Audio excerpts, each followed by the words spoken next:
Behind me is the 2025 Hyundai Elantra N, and this might be one of the only new cars in existence where you could argue this thing is actually undervalued. Hyundai could probably get away with charging more for this car and people would still buy it. I'm gonna explain why in this video. First and foremost, let's talk about the prices. So the owner of this 2025 Hyundai Elantra N walked out the door of a dealership after taxes, title, all fees, everything for $38,000. Now that was brand new. If you want to get one used, specifically the facelifted version, you're looking at a starting price with low mileage of around $32,000. Guys, that's attainable for almost anybody.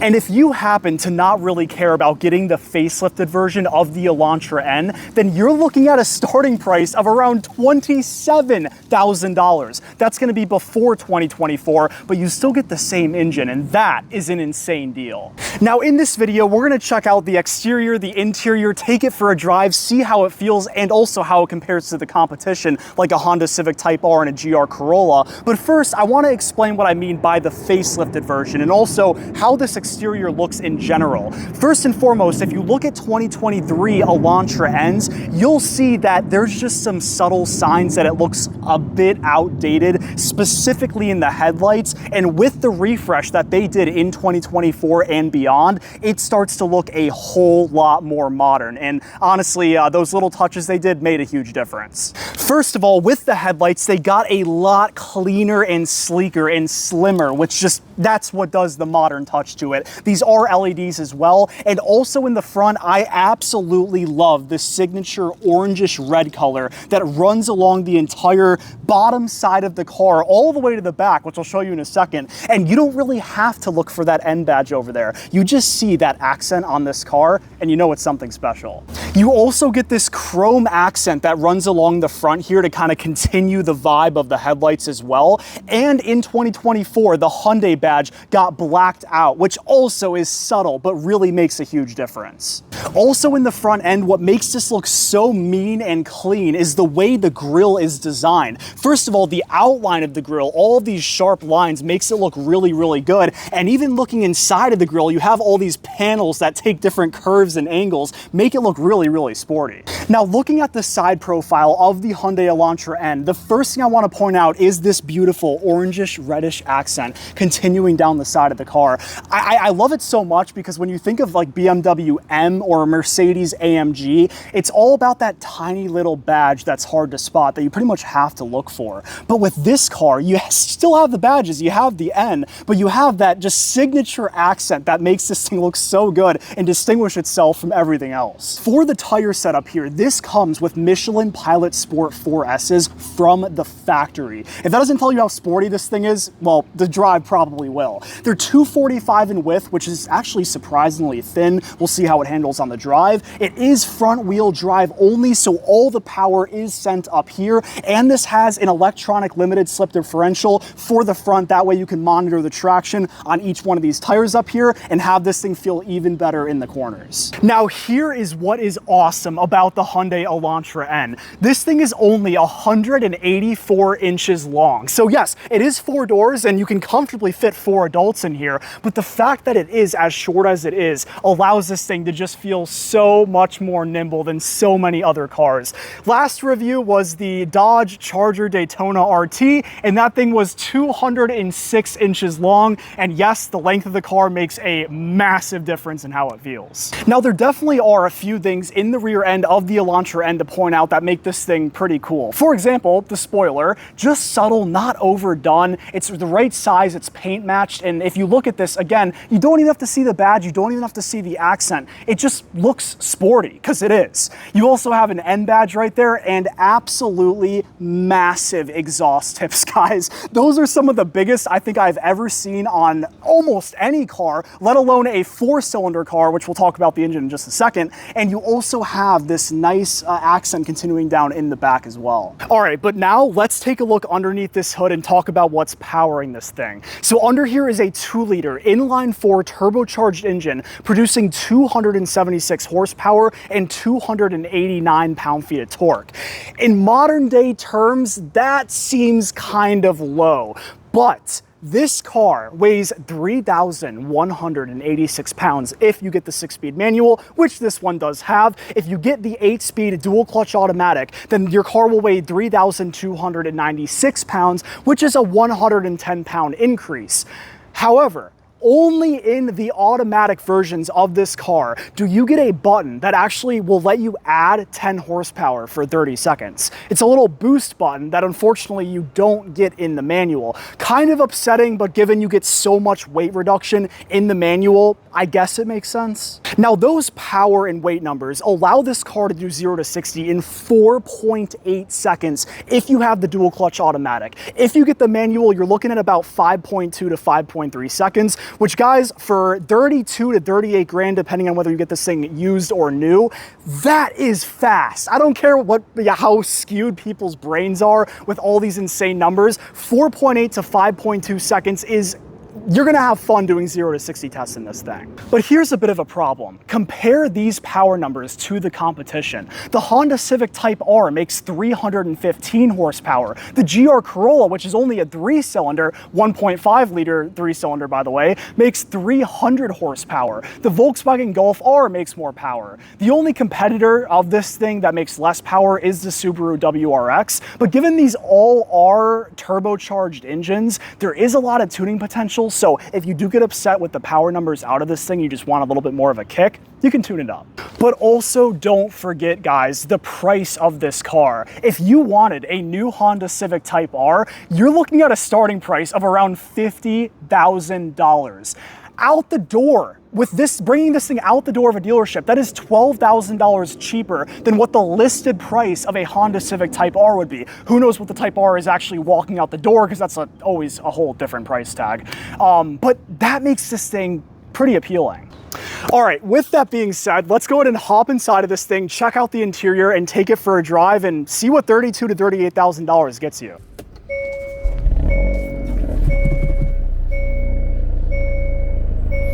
All right, you guys, inside of the 2025 Hyundai Elantra N. Again, given this thing is 32,000 used, 37, 38,000 new, I'm going to be reviewing it from that standpoint. There are so many cars that are such terrible quality nowadays where they're ultra overpriced that it is refreshing to take a seat inside of this car. First and foremost, you have these nice bucket seats with this N badge that illuminates at night, and these things feel firm and good to sit in. Like, you know, when you sit in a seat, you're like, okay, this thing is probably ready to hit the track, and that's what this gives you, the feeling gives you when you take a seat inside of this car. With the layout here, again, I am loving a car that actually matches the price tag that they're asking. I mean, you have Alcantara on the door panel here. You have everything just feels pretty good. I mean, sure, you have some kind of plastic stuff over here, but even the speaker layout, like everything looks nice and good. And you've probably seen some of my other reviews with cars that are 50, 60, 70,000 new that are just pieces of junk. So this is refreshing to sit inside of. Very nice Alcantara seats as well. I mean, what a phenomenal build for the price. Pretty standard steering wheel here. You do have some options. You have 2 N buttons here, which can mean whatever you want them to mean. If you actually hold any one of these N buttons down, you can configure what the N button does. In this case, the left one is configured to bring us straight to N mode, which we will hop in just a moment. And inside of this infotainment screen, there's 3 screens initially that you can scroll to. But if you go to the middle one, the only thing that you're probably going to care about is this N mode button here. This brings you to a sort of track display of your car. Throttle percentage, oil temp, turbo pressure, another gauge cluster display inside of your infotainment screen, lap timer. This is an interesting one. You can actually look at circuits around the country. I don't fully understand the use of this, but I guess it is cool and it gives sort of a track feeling to your car, and this car really is meant for the track, which we'll talk about more once we are driving. You also get brake press, so you can see as I'm applying more pressure to the brakes. That is so cool, guys. if you scroll to the right, you can configure everything about this car. You get your G-force meter, you have launch control, and you can configure your own setups. So you have an adjustable engine setting, you have your adjustable steering, you have adjustable suspension, rev matching, electronic limited slip differential, traction, and exhaust sound. The active exhaust in this thing is actually phenomenal, which I'll show you that in a second. By the way, one of, if not the best sounding 4-cylinder car that you can buy, hands down. I would love to hear your thoughts about that. If you know of a better sounding 4-cylinder, let me know, but this is definitely at the top of the list. So with that being said, let's go ahead and throw the seatbelt on and take off here. Now, I do want to cover this drive from two perspectives here. One is going to be the dailyableness of the car. Like, can you commute in this and have it be comfortable? Because I think a lot of people who are shopping for a car like this are not going to just be taking it to the track or just be ripping through the mountains or taking corners. They're also going to be going to work or dropping their kids off. So I think that's going to be a relatively important discussion as well. So starting off in eco mode here, I will say the clutch and the shifter are a bit more soft than I was expecting. The clutch is very, it's buttery smooth. It's very, very easy to press in. You do not have to apply a lot of pressure at all. Also kind of difficult to know where the bite point is on the clutch. And the shifter here, you can kind of very easily just toss it into gear. I would have probably wanted a bit more pressure to put it into gear. But from the daily commuter standpoint of this car, that is actually a nice touch to have, because it's pretty soft, and so is the steering, so is the suspension. This is in eco mode. So yeah, if you're looking for a car to just kind of comfortably drive around and commute in, this definitely could do that. But press N, oh, you can already hear that exhaust just open right up. Everything is in its most aggressive setting, and let's do a light pull here.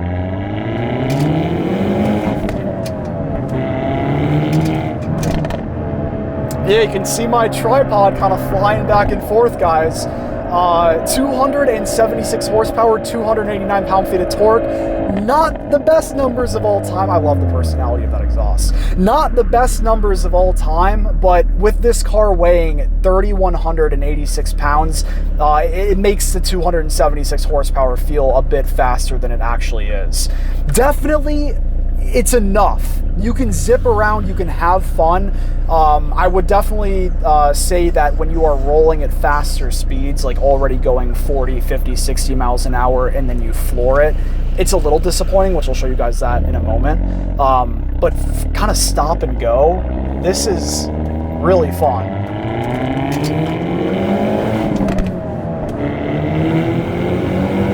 Yeah, second gear actually, it pulls pretty hard. Hopefully we can catch up to this traffic light here, make this turn. Oh man, yeah, this is fun.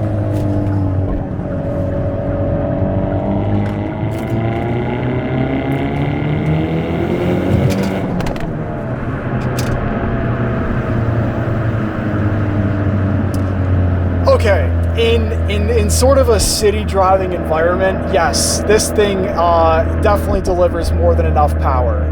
The owner has not tuned this or added anything that would make this thing faster than what it is from factory, so that's nice. And of course, having the manual giving you more control of the car makes it even more of a blast. So you can get an 8-speed dual clutch automatic transmission or a 6-speed manual transmission. And if you do get the 8-speed dual clutch, by the way, having a dual clutch for this low of a price, that's pretty cool. The dual clutch automatic does give you a 0 to 60 time of 4.8 seconds, with the manual adding about 0.4, 0.5. No human can compete with a dual clutch. Obviously, it's the fastest shifting transmission there is.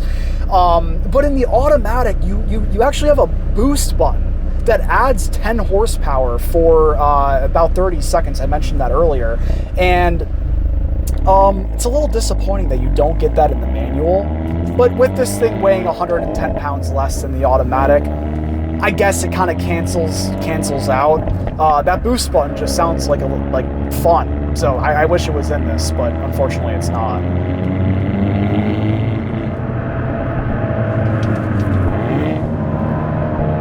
No pops that time. This car doesn't always give you the pops when you... There we go. There we go. And we do have a rev match button down here as well. So if you wanted to rev match yourself, you can. If you want the car to do it for you, you can. Nice N badge down here. With these N buttons, the rev match button, the N badge, this sporty display, and sitting in these bucket seats, guys, I feel constantly reminded that I am in a sports car for sure.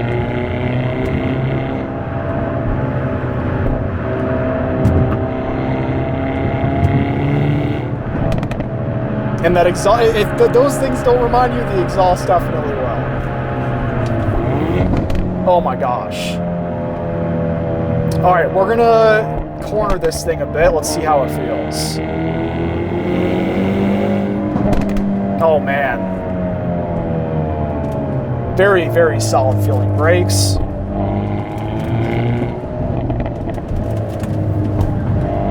That was about the limits.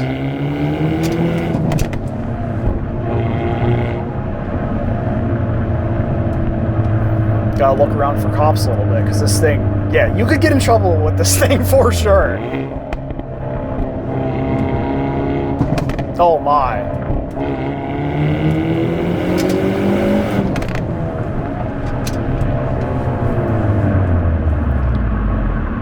In this environment, it's fast. In an open highway environment, on the interstate, or if you're racing somebody, this is not a car you're going to want to do. If you're somebody that likes roll races, definitely don't buy this. But if you like just having a awesome, fun toy, this is it. It's a commuter. It's a toy. It's a mountain killer. It kind of has it all.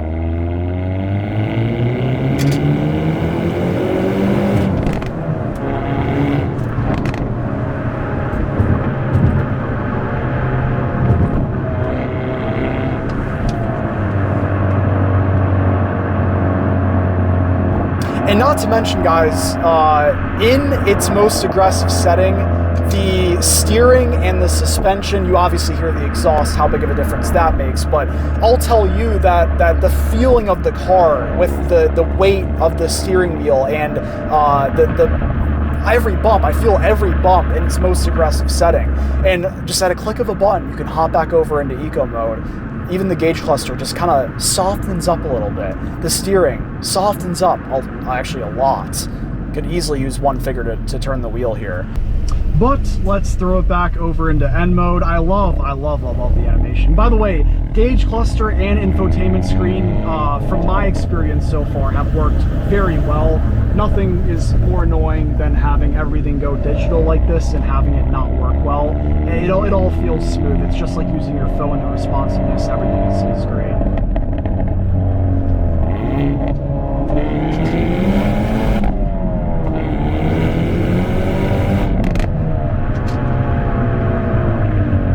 First and second gear is definitely where it's at inside of this thing. Third and fourth, that's where you're gonna ask for or wish for a little bit more power.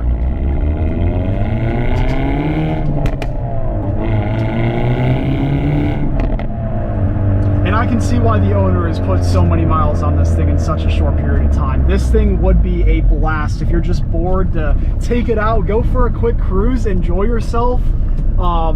Man, the 2025 Hyundai Elantra N. I'd love to hear your guys' thoughts in the comments. I've heard this thing is very reliable. Owners don't really report any issues. All in all, the only thing I would say is I do wish it was a little bit faster. It should be easily solvable with a bit of a tune. I don't really trust tuning 4-cylinder engines with a turbo because, well, I didn't have a good experience with that in my Mustang EcoBoost, but that is an option for you, and it does help out with power a lot. All in all, guys, this is a cool car for the price, 32 to 38. Yes, modern day, with the quality of this thing, it is really a good, fun car. I would recommend getting the 6-speed manual, by the way. I appreciate you guys for watching. Share your comments, comments and thoughts down below, and I'll see you very, very soon in the next video. Peace out.